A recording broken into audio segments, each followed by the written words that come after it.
예.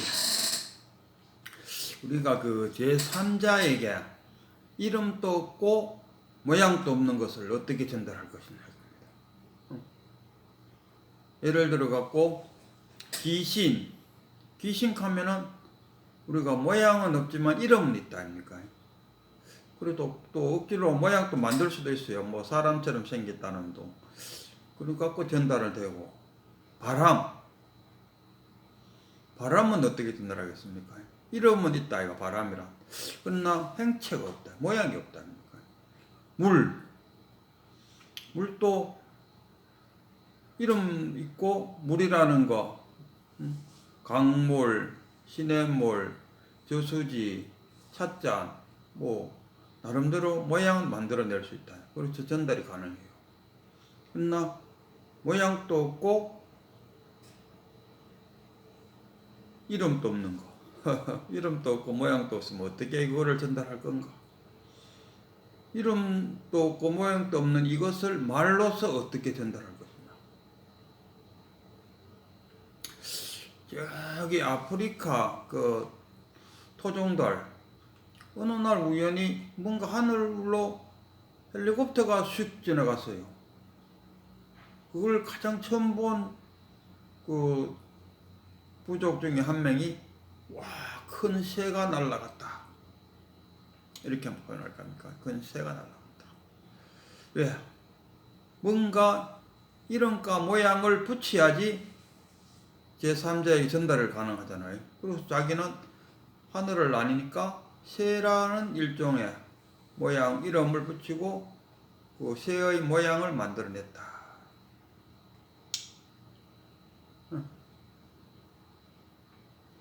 그런데 그 중에서 어떤 그 사람이 그 가는 지나간 게 저기 냇가에 앉아갖고 거기서 사람이 내리고 타고 물건을 싣고 하는 것을 본 그 원주민은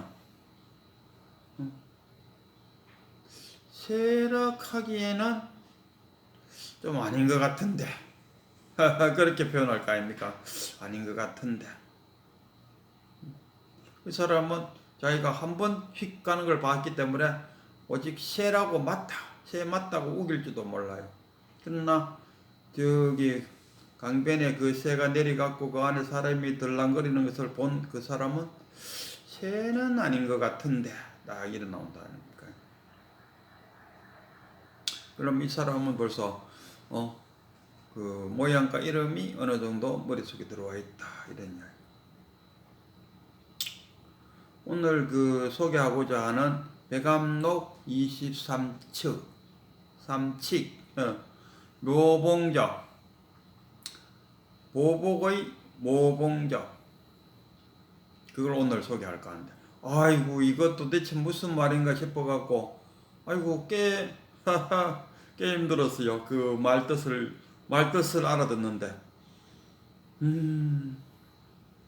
이 설봉 스님의 밑에는 가장 저 밑에는 이 백암록의 백송을 만들어 놓은 설두 스님이 그 갈래입니다. 그래서 이 백암록에는 그 자기 윗대 그 스승들의 이름이 많이 떠올라요. 그 중에 이제 설봉이 참 유명한 분입니다. 북쪽에 조주, 남쪽에 설봉 할 정도로 조주와 맞대응할 만큼 이 설봉이 대단한 스님입니다. 근데 이 설봉 밑에 제자들이 기라성 같은 제자들이 있었어요. 그 중에 우리 잘 아는 운문종을 만든 운문선사, 운문, 보보, 현사, 장경, 그 다음에 경청 뭐 등등 많아요. 그 기라성 같은 제자들 중에서 오늘 등장 인물이 보보, 그 다음에 장경, 그 다음에 경청 이렇게 세 사람이 오늘 등장해요.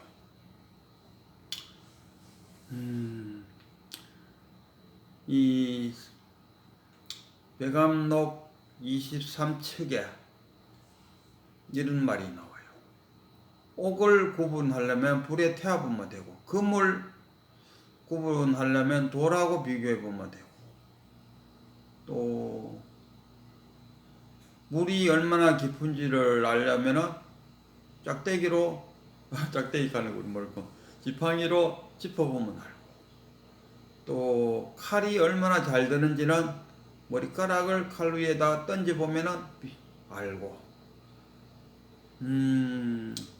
깨달았는지 안 깨달았는지를 알려면은 어떻게 해야 되느냐 하면서 거기에 이런 일구, 그리고 또 일기일경, 딴 것도 많은데 뭐 입출,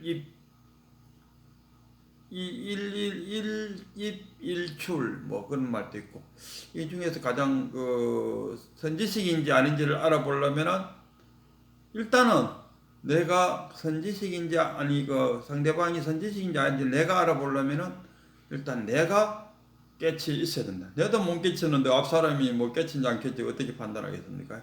일단 나가 깨쳐져 있어야 되고, 그 다음에 일기일경이란 말, 일기일경. 마음에서 일어난 것을 그 경계로서 표현하는 거, 일기일경. 그러니까 우리가 무슨 말이냐면 조주가 부처가 무엇입니까? 하나가 뜰 앞의 잣나무니라, 마가 세근이니라, 똥막대기니라, 뭐 이렇게 표현한다. 그 경계로서가. 그리고 그 조주의 그 한테 질문한 그 경계로서 답하지 마시고 나는 경계로서 답한 게 아니다. 그럼 다시 한번 물어봐라. 하는데도 역시 뜰 앞에 잣나무니라 이렇게 표현했답니까? 그게 일기일경, 일기일경으로서 자신이 깨쳤음을 이야기한다 이런 말입니다. 그래서 우리가 그 상대방이 깨쳤는지 안 깨쳤는지를 테스트 해보려면은 자기가 이렇게 들어보고 그렇구나 하면은 깨친 분이 아니겠나 싶어요. 이야기 들어보니까 아닌 것 같은데 이러면은 조금 이제 문제가 달라지겠죠. 그래서 이제 오늘 그 주인공 보복과 장경이 이제 그 쉽게 말하면 산 소풍을 갔죠. 산에 올라가서 보복이 이제 한마디 했죠. 여기가 바로 모봉정이다. 정상정자. 여기가 바로 모봉정입니다. 이렇게 이야기했어요. 그 장경한테 여기가 바로 모봉정일세. 장경이 한 조금 더 나이가 들었다 하니까 여기가 그 같은 형제들이니까 그 설봉 스님의 제자들이니까 여기가 사형 여기가 바로 모봉정입니다. 뭐 이렇게 표현했겠지. 그러니까 장경이 그 말 듣고 그렇긴 해도 아쉽네. 애석하네. 그렇긴 해도 애석하네. 이렇게 표현했어요. 만약에 그 장경도 여기가 모봉정 맞네 이래버렸으면 이야기는 끝났는데, 이 말을 전해들은 그 같은 그 사형들인 경청이 이 말을 전해 듣고는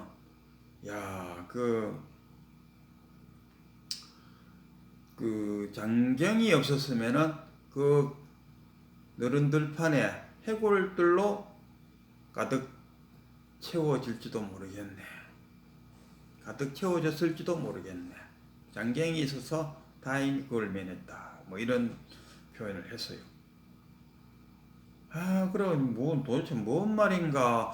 분명히 깨달음에 관해서 이야기는 맞는데, 깨침에 대한 이야기인데, 무슨 그 모봉정이 여기가 모봉정이다. 모봉정이가 그 뭡니까 그 법화경 맞죠? 법화경 함경 함경의 그 선제동자가 이제 깨침을 얻어서 출발을 했는데, 그 가장 첫 번째 만나는 사람이 그 모봉정에 있는 덕구 스님을 가장 처음으로 만났다 이러더라고. 그래서 깨침을 얻는다 아닙니까? 그러니까 그 모봉정이 이 모봉정이다. 그 보복 선사가 그렇게 말. 여기가 바로 여기가 저 앞에 저 봉우리 저게 모봉정일세. 모봉정입니다. 아니면 모봉정으로 보입니다. 뭐 이렇게 표현했겠죠. 그러다가 옆에 있는 장경이 그건 뭐 그렇다 치더라도 조금 애석하네, 조금 아쉽네. 아까 그 헬리콥터를 받는 사람은 헬리콥터라고 우기지만은, 그러나 헬리콥터의 실체를 본 사람은 뭐 굳이 쉐라고 해서 뭐 안 될 건 없지만, 그러나 아닌 건 아닌데 좀 아쉽다. 꼭 쉐라고는 할 수 없는데 아쉽다, 애석하다, 뭐 이런 게 했어요. 아, 이게 뭐냐, 우리 깨달음에서 지금 보니까 사람들 전문각지 수준에서 이걸 깨침이라고 이야기하더라고. 유튜브를 이렇게 보면은, 아유, 그거는 견문각지고, 와, 그거는 하나의 아상인데?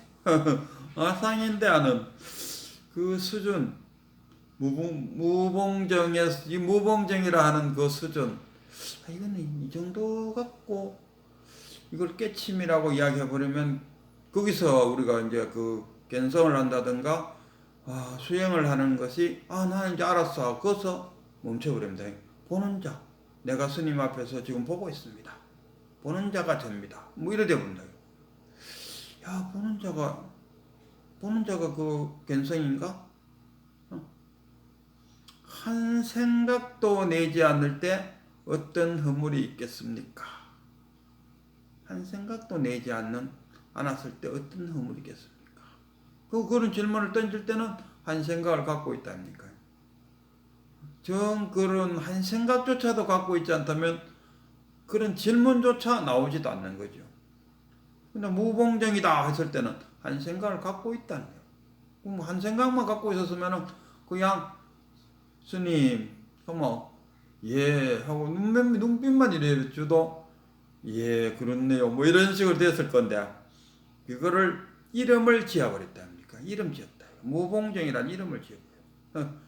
원래는 이 깨달음 견성이라는 그 한 물건, 이름도 없고 모양도 없는 것을 떼놓고 우리가 견슬이 본성이니 뭐 한 물건이 이름을 갖다 붙였을 뿐입니다.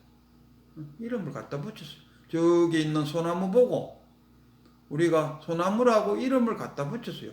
그게 본래 소나무인지 아닌지는 몰라요. 우리가 소나무라고 이름을 갖다 붙였다. 요래요래 생겼는 거는 소나무다. 요래요래 생겼는 거는 참나무다. 참나무, 소나무, 뭐 측백나무, 처음부터 이름이 있었던 건 아니잖아. 그 이름이 있게 된 거는 우리가 그 이름을 갖다 붙였을 뿐이에요. 견성, 뭐 깨달음, 한물건, 본성, 진여, 어쩌고 저쩌고 뭐 이름을 쫙 갖다 붙여놨어. 그냥 이름을 갖다 붙였을 뿐이지 원래 있었던 거 아니에요. 그래서 그 장경이 애석하다, 애석하다 하고 한마디 한 게 그겁니다. 그러니까 그 보복이 노봉정이다라는 이름을 갖다 붙인 그 자체가 허물이다 이런 이야기죠. 그래서 그 허물을 덮어주기 위해서 한마디 한 거죠. 그렇긴 하지만 애석하다.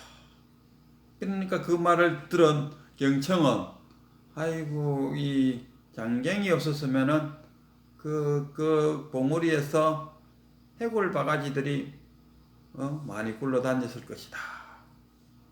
견문각지하는 그 수준에서 우리가 나는 본성을 봤다, 견성을 했다, 깨달음을 얻었다 말하는 거와 같다 이런 이야기입니다. 그래서 그 백척간두에서 다 죽어버렸다. 백척간두에서 다 죽어갔고 백척간두에 올라가면은 해골 바가지들이 무수히 많다. 백척간도에서 한 걸음 뛰어가야 되는데 뛰어넘어야 거기가 마음의 고향, 자기가 정말로 자기 고향이고, 그 고향의 입구까지는 와놓고는 그럼 옛날에 살았던 자기 집에 가야 진짜로 고향에 들어온 거잖아요. 마을 어귀에만 왔어도 아이고 내 고향에 도착했다, 그건 조금 아닌 것 같은데, 자기가 살던 옛집에 다 가서 턱에 턱 앉았을 때가 고향이 온 거 아닙니까? 물론 뭐 고향 입구에 와서도 고향에 다 왔다 하는 표현은 하지만, 그러나 진짜 아이고 고향 다녀왔다 하면 자기 옛날 살던 집에 가서 막 정마루에 딱 앉고 거기 있는 엄마랑 만나고 이렇게 와야 고향에 갔다 온 거지. 어떻게 고향 입구에만 갔다가 돌아왔는데 고향에 갔다 왔다고 말할 수 있겠습니까? 그래서 이 장경이 그렇긴 하지만 애석하다 라고 표현했고, 이 말을 들은 경청은 아이고 장경이었었으면은 그 백척간두에 그 모봉정 위에 백골이 난무할 뻔했네. 이런 이야기였습니다.